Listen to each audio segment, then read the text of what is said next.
Royal New France. In 1604, the first European settlement north of Florida was established by French explorers Pierre de Monts and Samuel de Champlain, first on the St. Croix Island in present-day Maine, then at Port Royal in Acadia, present-day Nova Scotia. In 1608, Champlain built a fortress at what is now Quebec City. The colonists struggled against a harsh climate.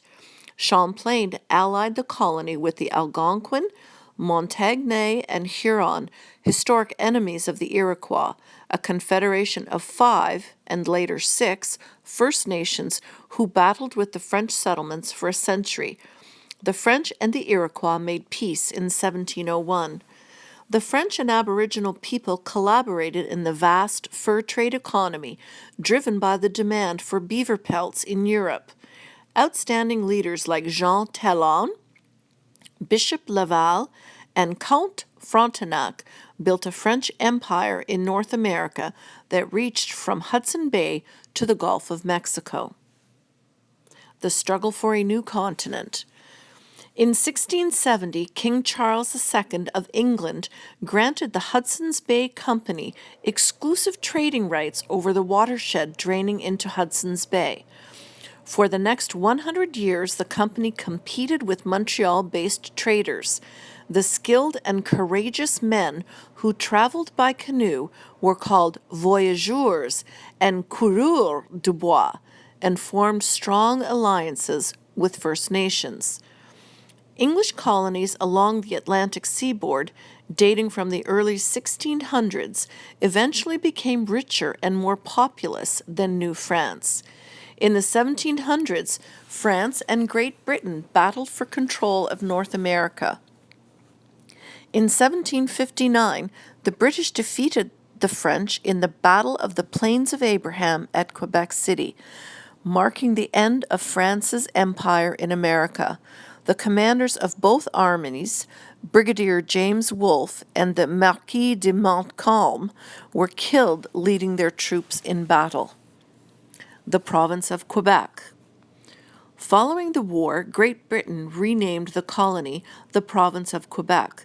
The French-speaking Catholic people, known as habitants or Canadiens, strove to preserve their way of life in the English-speaking Protestant-ruled British Empire.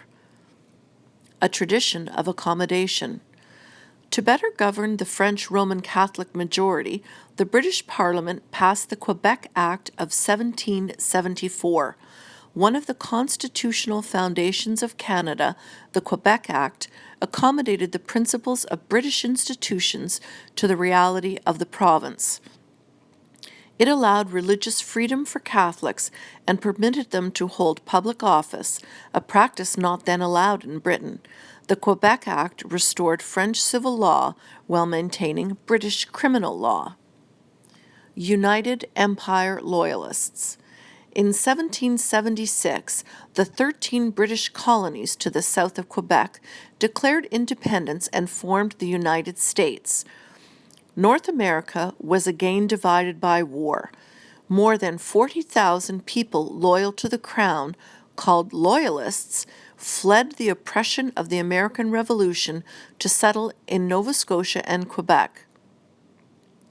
Joseph Brant led thousands of Loyalist Mohawk Indians into Canada. The Loyalists came from Dutch, German, British, Scandinavian, Aboriginal, and other origins, and from Presbyterian, Anglican, Baptist, Methodist, Jewish, Quaker, and Catholic religious backgrounds. About 3,000 black loyalists, freedmen, and slaves came north seeking a better life. In turn, in 1792, some black Nova Scotians who were given poor land moved on to establish Freetown, Sierra Leone, (West Africa), a new British colony for freed slaves.